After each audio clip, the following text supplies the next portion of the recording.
Traffic TV ముందుగా headlines చూద్దాం. రసీదు లేకుండా బియ్యం తరలిస్తున్న లారీ పట్టివేత. హైదరాబాద్ కు high speed connectivity. Bengaluru, Chennai, అమరావతికి హై స్పీడ్ రైళ్లు.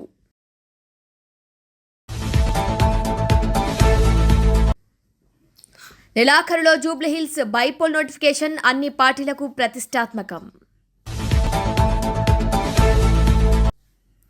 మైసూర్ మహారాజు శ్రీవారికి సమర్పించింది పింక్ డైమండ్ కాదు ఏఎస్ఐ.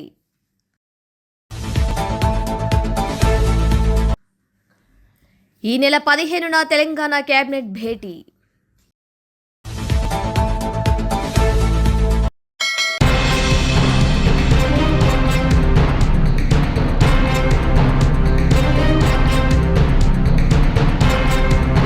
తెలంగాణ రాష్ట్రంలోనే రైల్వే నెట్వర్క్ను బలోపేతం చేసే దిశగా కేంద్ర రాష్ట్ర ప్రభుత్వాలు కీలక అడుగులు వేస్తున్నాయి.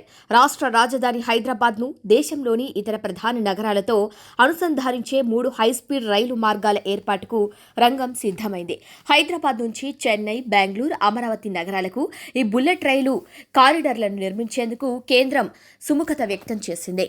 ఈ ప్రతిష్టాత్మక ప్రాజెక్టులతో పాటు ఇతర కొత్త రైల్వే లైన్ల పురోగతిపై ముఖ్యమంత్రి రేవంత్ రెడ్డి నేడు ఉన్నతాధికారులతో సమీక్ష నిర్వహించనున్నారు.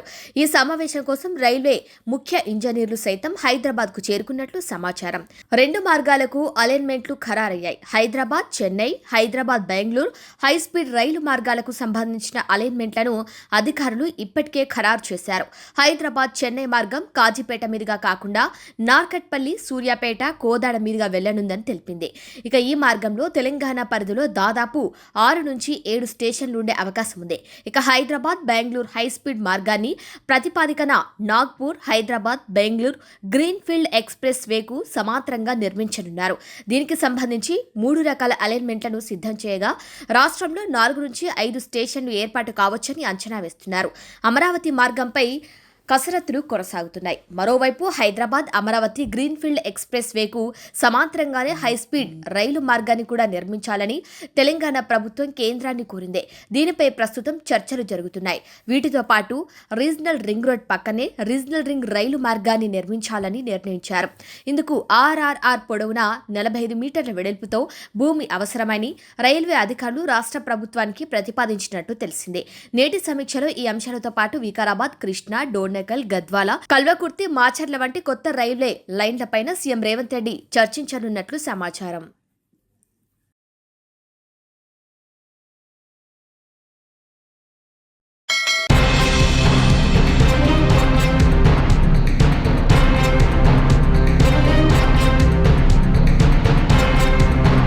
ఎయిర్ ఇండియా విమానంలో మరోసారి సాంకేతిక లోపం బయటపడింది. ఢిల్లీ నుంచి బుధవారం రాత్రి సింగపూర్కు బయలుదేరాల్సిన బోయింగ్ 7879 డ్రీమ్ లైనర్ ఫ్లైట్లో ఏసీ సిస్టమ్, విద్యుత్ సరఫరాలో సమస్య తలెత్తింది. దీంతో 2 గంటలు శ్రమించినా సమస్య పరిష్కారం కాకపోవడంతో విమానం నుంచి 200 మంది ప్రయాణికులను కిందకు దింపేశారు.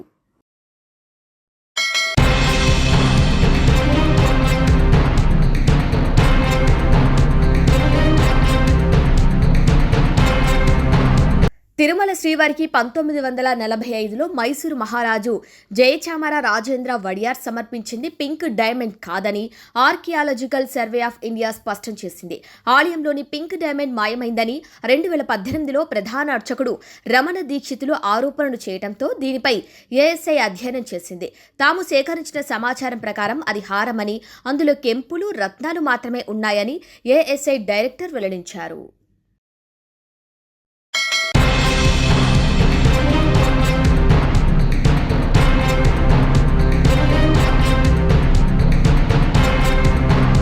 రాష్ట్ర కేబినెట్ ఈ నెల 15న సమావేశం కానుంది. తుమ్మిడిహట్టి వద్ద బ్యారేజ్ నిర్మాణం, పంచాయతీ ఎన్నికలపై చర్చించనుంది. ఒకవైపు సెప్టెంబర్ 30లోగా ఎన్నికలు నిర్వహించాలని హైకోర్టు ఇచ్చిన గడువు దగ్గర పడుతుండగా, మరోవైపు 42% బీసీ రిజర్వేషన్లకు గవర్నర్ గ్రీన్ సిగ్నల్ ఇస్తారా అన్నదానిపై స్పష్టత లేదు. ఈ నేపథ్యంలో ప్రత్యేక జీవో ద్వారా ఎన్నికలకు వెళ్లే అంశంపై మంత్రివర్గం ఓ నిర్ణయానికి రానున్నట్లు తెలుస్తుంది.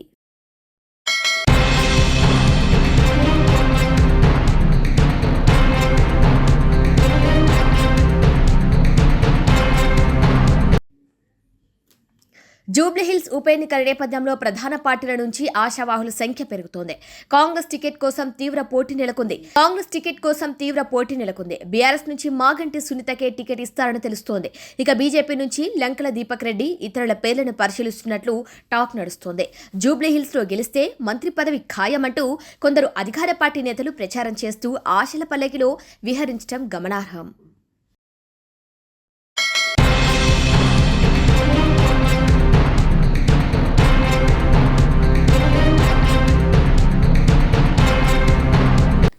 జహీరాబాద్ నియోజకవర్గం చిరాగ్పల్లి పరిధిలోని మడిగి శివారు ఆర్టీఏ చెక్పోస్ట్ వద్ద ఎలాంటి రసీదు లేకుండా అక్రమంగా తరలిస్తున్న బియ్యం లారీని పోలీసులు పట్టుకున్నారు. ఎస్ఐకే రాజేందర్ రెడ్డి తెలిపిన వివరాల ప్రకారం 9543 నెంబర్ గల లారీలో సుమారు 9,95,840 రూపాయల విలువైన రేషన్ బియ్యాన్ని గుర్తించారు. తక్కువ ధరకు కొని ఇతర రాష్ట్రంలో ఎక్కువ ధరకు అమ్ముతున్నారు. అక్రమ వ్యాపారం చేస్తున్నారని ఈ క్రమంలో చేవా భాస్కర్, రమేష్, ఖాజరియా అనే నిందితులను అదుపులోకి తీసుకున్నారు పోలీసులు.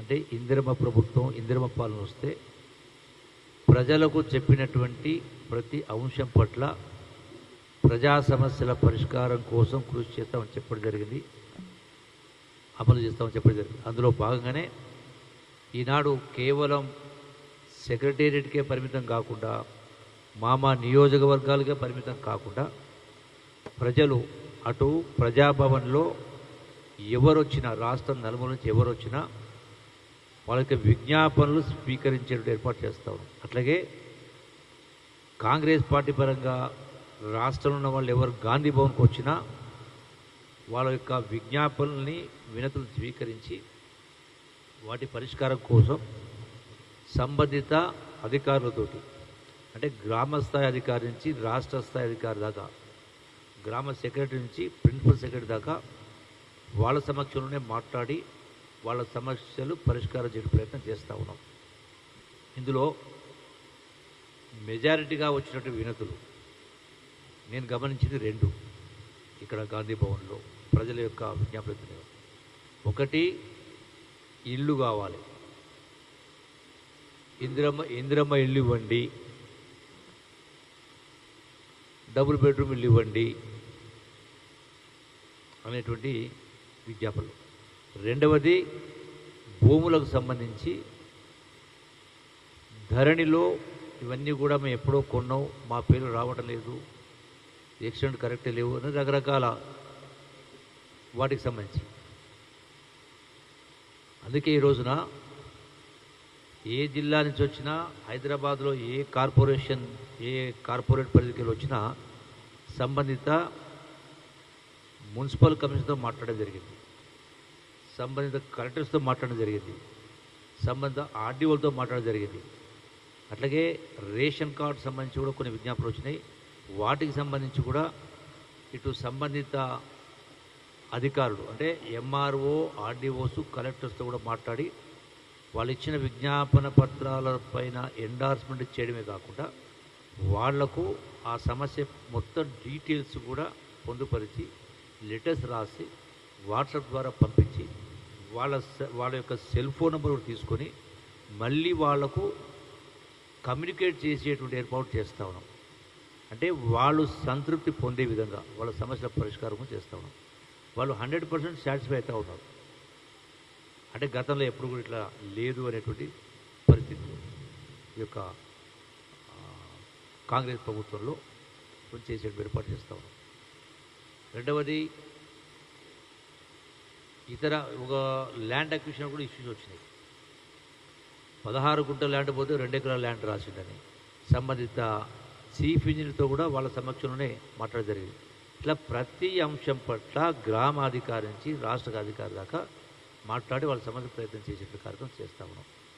ఇది ఈ యొక్క ఈనాటి ముఖాముఖి యొక్క విశేషాలు. ఇంకా ఉన్నారు, వాళ్ళు కూడా మళ్ళీ కూడా వెళ్ళి వాళ్ళు తీసుకున్నట్టు ఏర్పాటు చేస్తాం.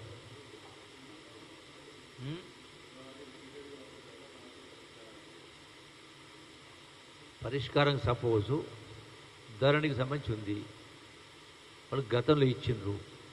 అంటే ఈ యొక్క ధరణిని రీప్లేస్ చేస్తూ భూభారతి అయితే తీసుకురావడం జరిగిందో, అంటే ఆ లొసుగులు గతంలో ధరలున్న వాటిని వాటిని పరిష్కరించేటువంటి అధికారం ఏ స్థాయి అధికారం లేకుండేది. సో ఇప్పుడు భూభారత్ ద్వారా ఇచ్చినాం కాబట్టి అది ప్రాసెస్ అనేది స్టార్ట్ అయింది. సో కాబట్టి అవన్నీ కూడా పరిష్కారం అవుతాయి.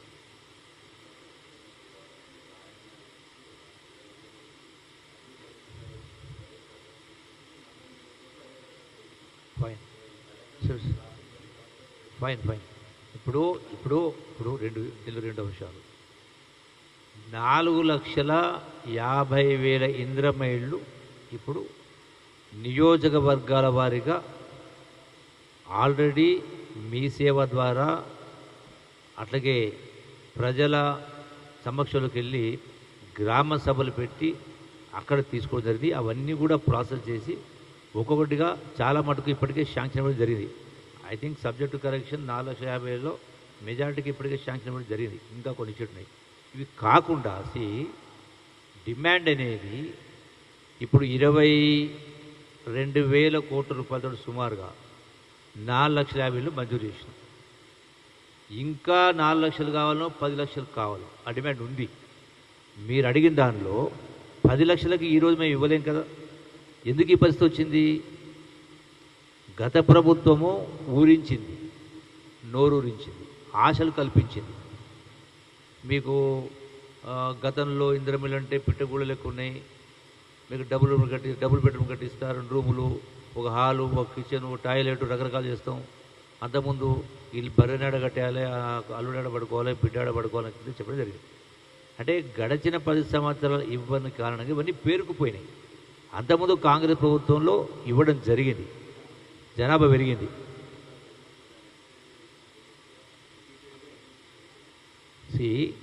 ఇందులో కొన్ని ఇచ్చినటువంటి వాటికి కొన్ని వెరిఫై చేసిన తర్వాత కొన్ని క్యాన్సిల్ అవుతా ఉన్నాయి. అంటే వాళ్ళ అర్హత లేనివి తీసేస్తా ఉన్నాం. అటువంటి దాన్ని మీరు రీప్లేస్ చేస్తాం. సో మీరు 10 సంవత్సరాల నుంచి చేయని దాన్ని సంవత్సరం ఆల్మోస్ట్ ఇవి మంజూరు ఇచ్చి కూడా I think it not more than 6 months. 10 సంవత్సరాలు చేయని దాన్ని ఈరోజు మేము ఇచ్చిందని అప్రిషియేట్ చేయాలి కదా. అది ₹1, ₹2 కాదు కదా, 20,000 కోట్ల రూపాయలతో ఉంటే ఇష్యూస్ ఉంటాయి. జనాభా పెరుగుతూ ఉంది, డిమాండ్స్ ఉన్నాయి కాబట్టి డెఫినెట్గా ఇట్స్ ఎ కంటిన్యూస్ ప్రాసెస్. ఒక్క రోజులోనే మొత్తం పూర్తయ్యే కార్యక్రమం కాదు. మళ్ళీ నెక్స్ట్ ఫేజ్ ఇచ్చినప్పుడు నెక్స్ట్ ఫేజ్ ఇచ్చేటప్పుడు ఏర్పాటు చేస్తాం. Okay,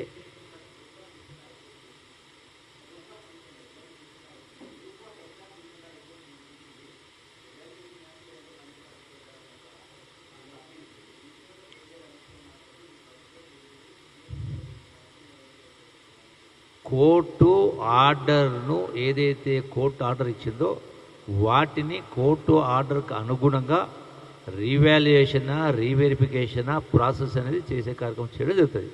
so we have to avoid by the law. Court ఇచ్చినప్పుడు మనం పాటించాలి కదా. ఎందుకు వచ్చింది? మన గ్రూప్ 1 ఎప్పుడు వచ్చేది ఉండే 10 సంవత్సరాల క్రితం. సో ఇవన్నీ చేస్తూ ఉన్నారు. Next anybody else?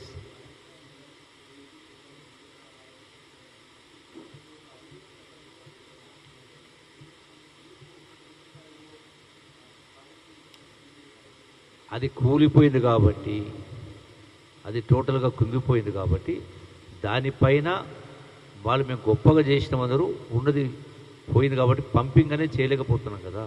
సో దానిపైనే విచారణకు ఇవ్వడం జరిగింది. ఆ విచారణ ప్రకారం గోల్స్ కమిషన్ రిపోర్ట్ ప్రకారం ముందుకెళ్ళే కార్యక్రమం జరుగుతూ ఉంది.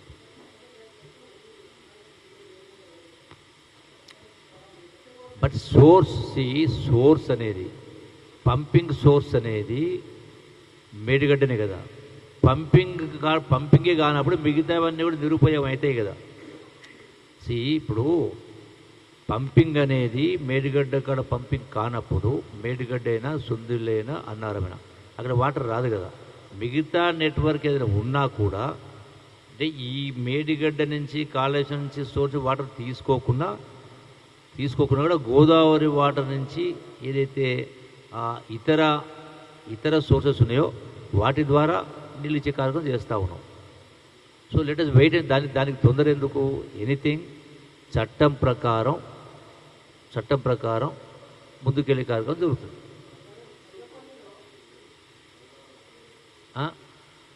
బులెటిన్ హెడ్లైన్స్ మరొకసారి.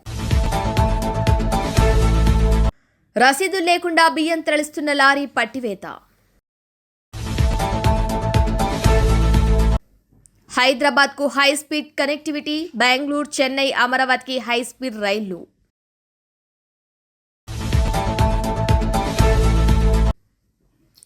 నెలాఖరులో జూబ్లీహిల్స్ బైపోల్ నోటిఫికేషన్ అన్ని పార్టీలకు ప్రతిష్టాత్మకం. మైసూర్ మహారాజు శ్రీవారికి సమర్పించింది పింక్ డైమండ్ కాదు ఏఎస్ఐ.